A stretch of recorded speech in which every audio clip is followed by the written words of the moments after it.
गरुड़ पुराण कथा। इस गरुड़ पुराण कथा में सुख दुख का वर्णन किया गया है। इस गरुड़ पुराण में मानव के लिए हर अच्छे और बुरे कर्मों का वर्णन दिया गया है। दोस्तों, आप सभी चैनल को सब्सक्राइब लाइक करते हैं, जिसमें आप लोगों को कुछ नहीं मिलता, पर इस चैनल पर जीने की राह और ज्ञान भरी बातें मिलती है। तो आपसे निवेदन है कि हमारे चैनल को आप सब सपोर्ट करें और हौसला दें कि हम आप लोगों के लिए अच्छा ज्ञान, अच्छी बातें और अच्छे राह पर चलने के लिए अच्छा ज्ञान आप सबके लिए पहुंचाता रहूं। नमस्कार मित्रों, आप सबका हमारे चैनल पर स्वागत है। दोस्तों, इस चैनल पर सारे वेदों का ज्ञान मिलेगा। गरुड़ पुराण अध्याय 2। गरुड़ उवाच। गरुड़ जी ने कहा, हे केशव, यमलोक का मार्ग किस प्रकार दुखदायी होता है? पापी लोग वहाँ किस प्रकार जाते हैं, वह मुझे बताइए। श्री भगवान उवाच। श्री भगवान बोले, के गरुड़, महान दुख प्रदान करने वाले यममार्ग के विषय में मैं तुमसे कहता हूँ। मेरा भक्त होने पर भी तुम उसे सुनकर कांप उठोगे। यममार्ग में वृक्ष की छाया नहीं है जहाँ प्राणी विश्राम कर सके। उस यममार्ग में अन्न आदि भी नहीं है जिनसे कि वह अपने प्राणों की रक्षा कर सके। हे खग, वहाँ कहीं जल भी नहीं दिखता जिसे अत्यंत तृषातुर वह जीव पी सके। वहाँ प्रलय काल की भांति 12 सूर्य तपते रहते हैं। उस मार्ग में जाता हुआ पापी कभी बर्फीली हवा से पीड़ित होता है तथा कभी कांटे चुभते हैं और कभी महाविषधर सर्पों के द्वारा डसा जाता है। वह पापी कहीं सिंहों, व्याघ्रों और भयंकर कुत्तों द्वारा खाया जाता है, कहीं बिच्छुओं द्वारा डसा जाता है और कहीं उसे आग से जलाया जाता है।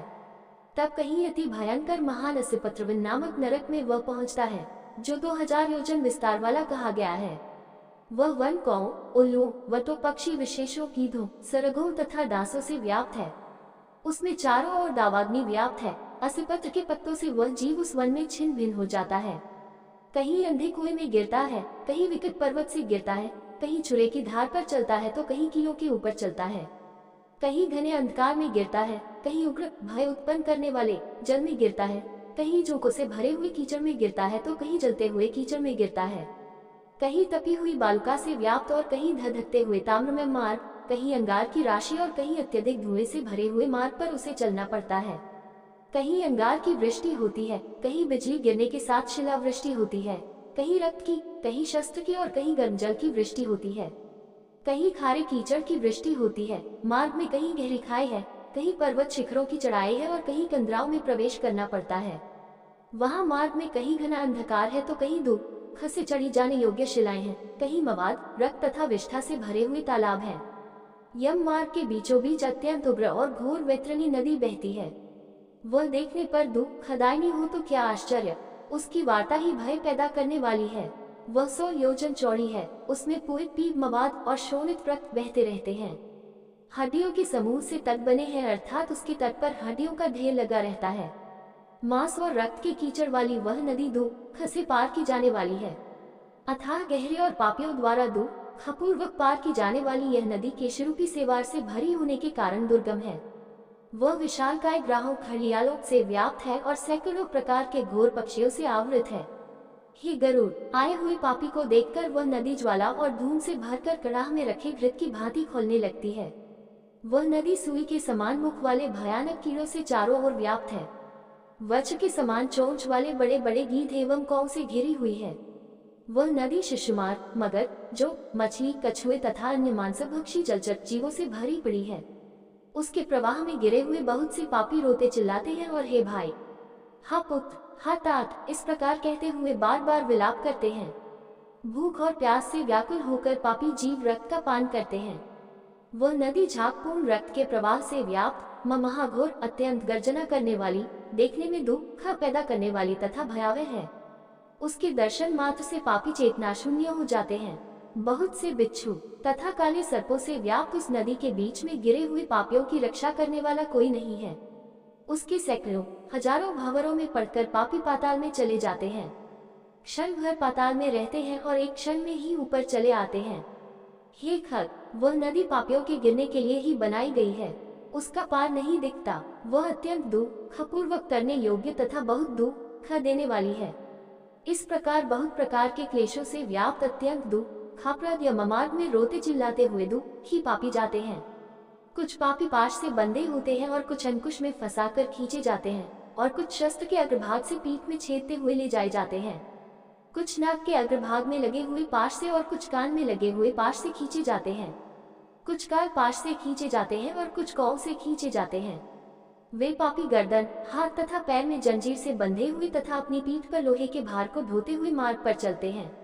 अत्यंत घोर यमदूतों के द्वारा मुद्गरों से पीटे जाते हुए वे मुख से रक्त वमन करते हुए तथा वमन किए हुए रक्त को पुनः पीते हुए जाते हैं। उस समय अपने दुष्कर्मों को सोचते हुए प्राणी अत्यंत ग्लानि का अनुभव करते हैं और अतीव दुखित होकर यमलोक को जाते हैं।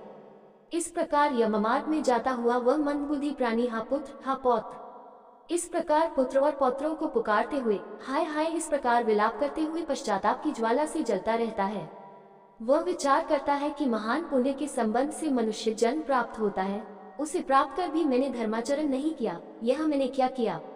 मैंने दान दिया नहीं, अग्नि में हवन किया नहीं, तपस्या की नहीं, देवताओं की भी पूजा की नहीं, विधि विधान से तीर्थ सेवा की नहीं। अतः हे जीव, जो तुमने किया है उसी का फल भोगो। हे देही, तुमने ब्राह्मणों की पूजा की नहीं, देव नदी गंगा का सहारा लिया नहीं, सत्पुरुषों की सेवा की नहीं, कभी भी दूसरे का उपकार किया नहीं। इसलिए हे जीव, जो तुमने किया है अब उसी का फल भोगो। मनुष्यों और पशु पक्षियों के लिए जलहीन प्रदेश में जलाशय का निर्माण किया नहीं। गौ और ब्राह्मणों की आजीविका के लिए थोड़ा भी प्रयास किया नहीं। इसलिए हे देही, तुमने जो किया है उसी से अपना निर्वाह करो। तुमने नित्य दान किया नहीं, गौ के दैनिक भरण पोषण की व्यवस्था की नहीं, वेदों और शास्त्रों के वचनों को प्रमाण माना नहीं, पुराणों को सुना नहीं, विद्वानों की पूजा की नहीं। इसलिए हे देही, जो तुमने किया है उन्हीं दुष्कर्मों के फल को अब भोगो। नारी जीव भी पश्चाताप करते हुए कहता है, मैंने पति की हितकर आज्ञा का पालन किया नहीं, पातिव्रत्य धर्म का कभी पालन किया नहीं और गुरुजनों को गौरवोचित सम्मान कभी दिया नहीं। इसलिए हे देहिन, जो तुमने किया उसी का अब फल भोगो। धर्म की बुद्धि से एकमात्र पति की सेवा की नहीं और पति की मृत्यु हो जाने पर वहां प्रवेश करके उनका अनुगमन किया नहीं, वैधव्य प्राप्त करके त्यागमय जीवन व्यतीत किया नहीं। इसलिए हे देहिन, जैसा किया उसका फल अब भोगो। मास पर्यंत किए जाने वाले उपवासों से तथा चांद्रायन व्रतों आदि सुविस्तीर्ण नियमों के पालन से शरीर को सुखाया नहीं। पूर्व जन्म में किए हुए दुष्कर्मों से बहुत प्रकार के दुखों को प्राप्त करने के लिए नारी शरीर प्राप्त किया था। इस तरह बहुत प्रकार से विलाप करके पूर्व देह का स्मरण करते हुए मेरा मानव जन्म शरीर कहाँ चला गया, इस प्रकार चिल्लाता हुआ वह यममार्ग में चलता है। हे तार्क्ष्य, इस प्रकार 17 दिन तक अकेले वायु वेग से चलते हुए 18वें दिन वह प्रेत सौम्यपुर में जाता है। उस रमणीय श्रेष्ठ सौम्यपुर में प्रेतों का महान गण रहता है। वहाँ पुष्पभद्रा नदी और अत्यंत प्रिय दिखने वाला वटवृक्ष है। उस पुर में यमदूतों के द्वारा उसे विश्राम कराया जाता है। वहाँ दुखी होकर वह स्त्री पुत्रों के द्वारा प्राप्त सुखों का स्मरण करता है। वह अपने धन, भृत्य और पौत्र आदि के विषय में जब सोचने लगता है तो वहाँ रहने वाले यम के किंकर उससे इस प्रकार कहते हैं, धन कहाँ है, पुत्र कहाँ है, पत्नी कहाँ है, मित्र कहाँ है, बंधु बांधव कहाँ है। हे मूढ़, जीव अपने कर्मोपार्जित फल को ही भोगता है, इसलिए सुदीर्घ काल तक इस यम मार्ग पर चलो। हे परलोक के राही, तू ये जानता है कि राहगीरों का बल और संबल पाथेय ही होता है, जिसके लिए तूने प्रयास तो किया नहीं। तू ये भी नहीं जानता था कि तुम्हें निश्चित ही उस मार्ग पर चलना है और उस रास्ते पर कोई भी लेन देन हो नहीं सकता। यह मार्ग के बालकों को भी विदित रहता है। हे मनुष्य, क्या तुमने इसे सुना नहीं था? क्या तुमने ब्राह्मणों के मुख से पुराणों के वचन सुने नहीं थे? इस प्रकार कहकर मुद्गरों से पीटा जाता हुआ वह जीव गिरते पड़ते दौड़ते हुए बलपूर्वक पाशों से खींचा जाता है। यहाँ स्नेह अथवा कृपा के कारण पुत्र पौत्रों द्वारा दिए हुए मासिक पिंड को खाता है। उसके बाद वह जीव सौरपुर को प्रस्थान करता है। उस सौरपुर में काल के रूप को धारण करने वाला जंगम नामक राजा रहता है। उसे देखकर वह जीव भयभीत होकर विश्राम करना चाहता है। उस पुर में गया हुआ वह जीव अपने स्वजनों के द्वारा दिए हुए त्रैपाक्षिक अन्न जल को खाकर उस पुर को पार करता है। उसके बाद शीघ्रतापूर्वक वह प्रेत नगेंद्र भवन की ओर जाता है और वहां भयंकर वनों को देखकर दुखी होकर रोता है। दयारहित दूतों के द्वारा खींचे जाने पर वह बार बार रोता है और 2 मासों के अंत में वह दुखी होकर वहां जाता है। बांधवों द्वारा दिए गए पिंड, जल, वस्त्र का उपभोग करके यमकिंकरों के द्वारा पाश से बार बार खींचकर पुनः आगे ले जाया जाता है। तीसरे मास में वह गंधर्वंगा को प्राप्त होता है और वहां त्रैमासिक पिंड खाकर आगे चलता है। चौथे मास में वह शैलागमपुर में पहुंचता है और वहां प्रेत के ऊपर बहुत अधिक पत्थरों की वर्षा होती है। वहां चौथे मासिक पिंड को खाकर वह कुछ सुखी होता है। उसके बाद 5वें महीने में वह प्रेत क्रौंचपुर पहुंचता है। क्रौंचपुर में स्थित वह प्रेत वहां बांधवों द्वारा हाथ से दिए गए 5वें मासिक पिंड को खाकर आगे क्रूरपुर की ओर चलता है। 5.5 मास के बाद बांधवों द्वारा प्रदत्त उन षाण्मासिक पिंड और घटदान से तृप्त होकर वह वहां आधे मुहूर्त तक विश्राम करके यमदूतों के द्वारा डराए जाने पर दुख से कांपता हुआ उस पुर को छोड़कर चित्रभवन नामक पुर को जाता है, जहां यम का छोटा भाई विचित्र नाम वाला राजा राज्य करता है। उस विशाल शरीर वाले राजा को देखकर जब वह जीव डर से भागता है, तब सामने आकर कैवट धीवर उससे ये कहते हैं, हम इस महावितरणी नदी को पार करने वालों के लिए नाव लेकर आए हैं। यदि तुम्हारा इस प्रकार का पुण्य हो तो इसमें बैठ सकते हो। तत्वदर्शी मुनियों ने दान को ही वितरण देना या बांटना कहा है। ये वैतरणी नदी वितरण के द्वारा ही पार की जा सकती है, इसलिए इसको वैतरणी कहा जाता है। यदि तुमने वैतरणी गौ का दान किया हो तो नौब तुम्हारे पास आएगी, अन्यथा नहीं।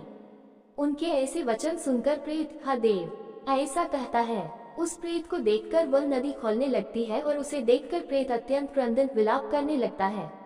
जिसने अपने जीवन में कभी दान दिया ही नहीं, ऐसा पापात्मा उसी वैतरणी में डूबता है। तब आकाश मार्ग से चलने वाले दूत उसके मुख में कांटा लगाकर बंसी से मछली की भांति उसे खींचते हुए पार ले जाते हैं। वहां षाण्मासिक पिंड खाकर वह अत्यधिक भूख से पीड़ित होकर विलाप करता हुआ आगे के रास्ते पर चलता है। 7वें मास में वह बहवापकपुर को जाता है और वहां अपने पुत्रों द्वारा दिए हुए सप्तम मासिक पिंड को खाता है। हे पक्षराज गरुड़, उस पुर को पाकर वह दुख नामक पुर को जाता है। आकाश मार्ग से जाता हुआ वह महान दुख प्राप्त करता है। वहां 8वें मास में दिए हुए पिंड को खाकर आगे बढ़ता है और 9वां मास पूर्ण होने पर नाना क्रंदपुर को प्राप्त होता है। वहां क्रंदन करते हुए अनेक भयावह क्रंदगनों को देखकर स्वयं शून्य हृदय वाला वह जीव दुखी होकर आक्रंदन करने लगता है। उस पुर को छोड़कर वह यमदूतों के द्वारा भयभीत किया जाता हुआ 10वें महीने में अत्यंत कठिनाई से सुतप भवन नामक नगर में पहुंचता है। वहां पुत्रादि से पिंडदान और जलांजलि प्राप्त करके भी सुखी नहीं होता। 11वां मास पूरा होने पर वह रौद्रपुर को जाता है और पुत्रादि के द्वारा दिए हुए 11 मासिक पिंड को वहां खाता है। 11.5 मास बीतने पर वह जीव प्योवर्षण नामक नगर में पहुंचता है। वहां प्रेतों को दुख देने वाले मेघ घनघोर वर्षा करते हैं। वहां पर दुखी वह प्रेत उनाब्दिक श्राद्ध के पिंड को खाता है। इसके बाद वर्ष पूरा होने पर वह जीव शीताद्य नामक नगर को प्राप्त होता है। वहां हिम से भी 100 गुनी अधिक महान ठंड पड़ती है। शीत से दुखी तथा क्षुधित वह जीव इस आशा से 10 दिशाओं में देखता है कि शायद कहीं कोई हमारा बांधव हो जो मेरे दुख को दूर कर सके। तब यम के दूत कहते हैं, तुम्हारा ऐसा पुण्य कहाँ है? फिर वार्षिक पिंड को खाकर वह धैर्य धारण करता है। उसके बाद वर्ष के अंत में यमपुर के निकट पहुंचने पर वह प्रेत बहुभीतिपुर में जाकर हाथ भर माप के अपने शरीर को छोड़ देता है। हे पक्षी, पुनः कर्म भोग के लिए अंगुष्ठ मात्र के वायु स्वरूप यातना देह को प्राप्त करके वही यमदूतों के साथ जाता है। हे कश्यपात्मज, जिन्होंने और्ध्वदैहिक मरण कालिक दान नहीं दिए हैं, वे यमदूतों के द्वारा दृढ़ बंधनों से बंधे हुए अत्यंत कष्ट से यमपुर को जाते हैं। हे आकाशगामी, धर्मराजपुर में 4 द्वार हैं, जिनमें से दक्षिण द्वार के मार्ग का तुमसे वर्णन कर दिया। इस महान भयंकर मार्ग में भूख, प्यास और श्रम से दुखी जीव जिस प्रकार जाते हैं, वह सब मैंने बतला दिया। अब और क्या सुनना चाहते हो? गरुड़ पुराण अध्याय 2 समाप्त हुआ। दोस्तों, आपसे निवेदन है कि हमारे चैनल को आप लोग सपोर्ट करें। ये वीडियो अच्छा लगा हो तो लाइक, शेयर, सब्सक्राइब जरूर करें। धन्यवाद।